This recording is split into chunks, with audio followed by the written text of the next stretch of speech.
Hello guys, how's everybody? I'm doing freaking awesome. I've dropped the nitrous bottle off and we're getting that filled up so we can put that into Nick's car and go and do some passenger rides like we promised.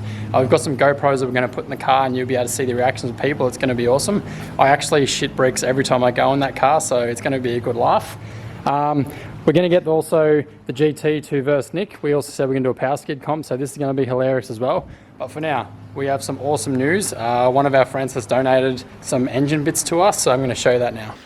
Now, don't get me wrong. I love 4Es, I love 5Es. They're a great little engine and they're cheap, cost effective, and you're going to have a great time with them. But there is no denying that the 4AGE is one of the best 4-cylinders Toyota ever bought out, and a friend of ours has kindly donated that. We've got 4AG block, 4AGZ pistons, and a set of rods. I mean, look at the comparison with those between the 4E. They are enormous. And we've got a crankshaft as well, and he's given us the crank caps as well.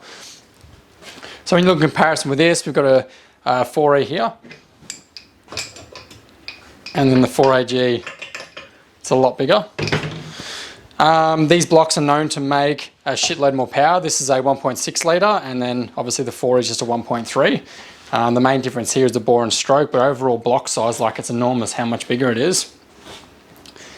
Now, we don't really know exactly what we want to do with this just yet, but when I bombed out the 5E and we did the high comp pistons, we did the NA camshafts, and we made the ITB manifold, got the OBX stainless exhaust and stuff, I had a lot of fun with that driving around NA, and then when I put the 6-speed in there, it just really brought it to life, and it was such a fun street car. I mean, the GT now is probably making about 260 with the turbo motor in it, and I actually prefer it more having the NA motor in it, and you can actually just put the throttle down and just flog the piss out of it and actually have a really good time. Whereas the GT now, having the turbo on there and the 260 horsepower and the welded diff, you try and come out of a corner and gas it, and the car just wants to understeer and drive off the road. So it's really fun in a straight line doing, you know, power skids and stuff, but for an enjoyable street car, I sort of want to go back to NA, which we are going to, which leads me to think that with this 4AG ZE motor, we should assemble it all. You know, we'll reuse the rings, get a new set of bearings and stuff like that, and put it back in the engine. We don't have a cylinder head. Now, you can either have a 20 valve cylinder head, or there's a 16 valve, which comes in a small port and a large port, I believe. Can't find one. I had a look on Facebook. I don't even know where else to look for one. If you guys know of one for sale, or you have one for sale, or you want to sell it to us, give it to us, whatever, put a comment below. You know, I'd love to track one of those down. That'd be awesome. But I really think we should keep this NA. You know, it's easy enough putting a turbocharger on it, and you know, I think if we did that, we're going to fall into the same boat now with the GT just being way too overpowered and just spinning the wheels and doing that. So I really would like to keep this NA.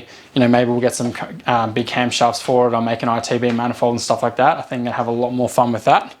Also, with this that was given to us, Grant's kindly donated this MRP fuel rail. Now, apparently there's some adapter kit which moves it, makes room for the ITBs. I haven't really played with these engines or any of these products before, so I don't really know. And he's given us this air box as well. Now, this is designed for ITBs as well, so I'd assume it'll sit something like this. Behind my hand would be the firewall of the car, so that'll sit something like that. So I'm pretty sure I can make some ITBs up to go from that to a manifold, which then will bolt to the cylinder head. But we need to work out what cylinder head we're going to use first. So 20 valve, 16 valve, whatever you got, just let us know. That'd be cool. He's given us a couple of sumps in that as well, so we pretty much have all the bottom end sorted. Now, getting this into the Starlet, we can either change the bell housing on the Starlet and go to either a 4A bell housing or a 7A bell housing. I also have a 7A gearbox or a 4A gearbox. Just need to modify a couple of the gearbox holes, and that'll bolt straight onto the factory mounts in the car, and we can reuse all the factory drive shafts and stuff as well. And I've got a clutch and a flywheel at home for the 4A. So we pretty much have all the bottom end stuff sorted. We just need to find a cylinder head. I can then get a gasket kit. You know, I have the 4AG head studs here, funny enough, which we're using for the Starlets, but that'll bolt straight into that block, which is really cool. So we pretty much have everything there. Anyway, we don't have any experience with these 4AG motors. If you know of some tips or some, you know, things we should know about, maybe oiling issues or water issues or tuning issues, things we should know, things we shouldn't do, you know, leave a couple of comments below. That'd be awesome. But this is definitely going to be a fun little project to get going in the Starlet. You know, I think we can make easily 200 horsepower just by putting a set of cams in it, the ITBs, you know, a decent exhaust. compared to when I built my last 5E engine. You know, I would have spent $4,000 to $5,000 doing the cams, the cylinder head porting, getting all the valves done, making the ITB manifold, you know, the stainless steel OBX exhaust system. We've got the rotating assembly all balanced. We've got the light and pulleys and stuff, light and flywheel and the clutch, compared to just getting cams and stuff from that. So yeah, let us know what you think, and we will talk to you guys soon.